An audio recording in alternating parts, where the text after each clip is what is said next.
All right, this is the second part. I'm going to do the second question on the review. Question 22 right here.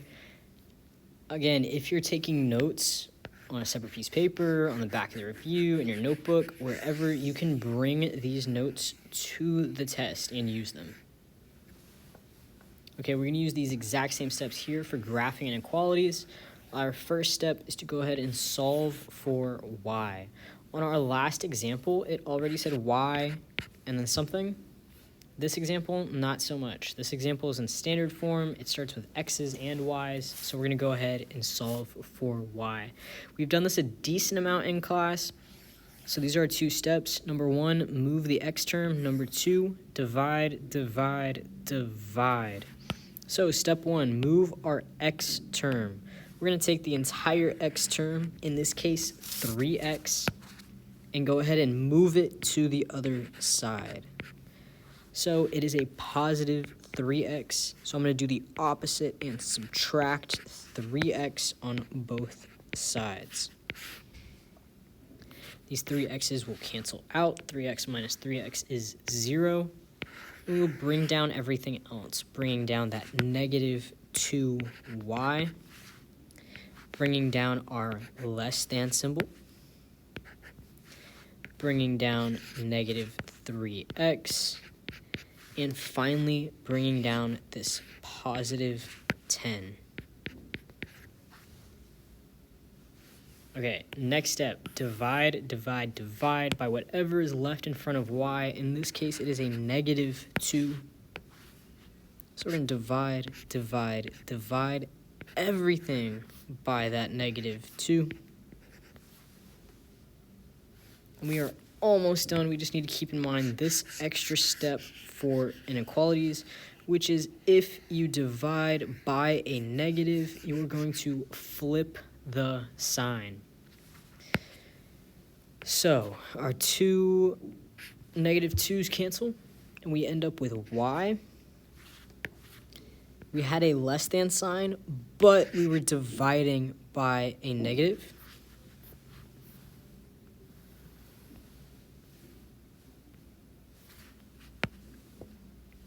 Okay, divide by negative, flip the sign. So we divided by that negative 2. We have this less than sign. We're going to do a greater than sign. And then we can use our calculator to simplify, or we can honestly leave it all like that and just put it in Desmos like that.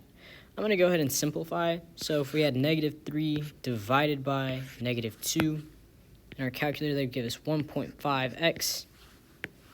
Then we have 10 divided by negative 2, give us minus 5.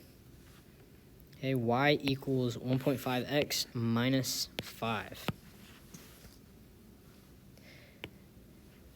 Okay, now that we have solved for y, we're going to go ahead and plot points using calculator, using Desmos. I'm going to go ahead and use Desmos so I can show you that this is the exact same thing as this right here. So I'll go to Desmos, and I will go ahead and type this all in. I'm going to type in the long one first. Y equals negative 3x divided by negative 2 plus 10 divided by negative 2. This is the same as the simplified one, which is y equals 1.5x minus 5. Those lines fell perfectly on top of each other because they are the exact same line. Now I'm going to use Desmos to find some points to help me graph. I see that point and that point, but that point has some decimals, so I don't want to use it. I'm going to use this point down here, and I'm just going to click on my graph and drag until I find another perfect point, like that one right there at 2, negative 2. I'll take both of these points, and I'll plot them on my graph. One down here at 0, negative 5, and one over here at 2, negative 2. Okay, we have now solved for y, plotted points. Now we need to figure out dashed or solid and shade up or down. We are not going to check the original symbol. You're going to check the new symbol after we flipped the sign because we divided by a negative. our symbol is a greater than symbol. This one right here. So it's going to be a dashed line shaded above. So I'm going to go back to my line.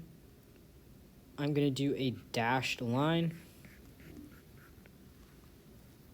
and shade above.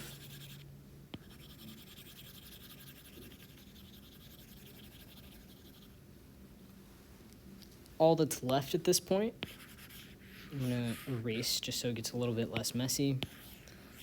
But all that's left is to figure out what is included in the solution set and what isn't. So our first point right here, -2, 4. -2, 4. Remember, solution set is all points in the shaded region or on a solid line. That first point is definitely in the shaded region, so it's included in the solution set. We have this 2, -2.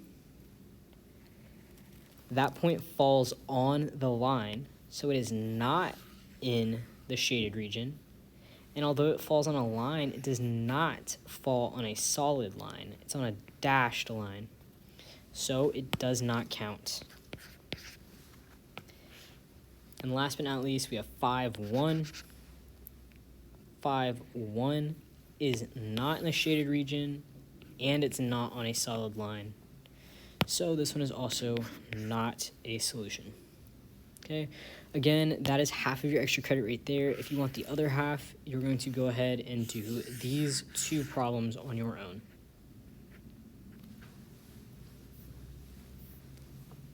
Feel free to message me on Teams if you have any questions.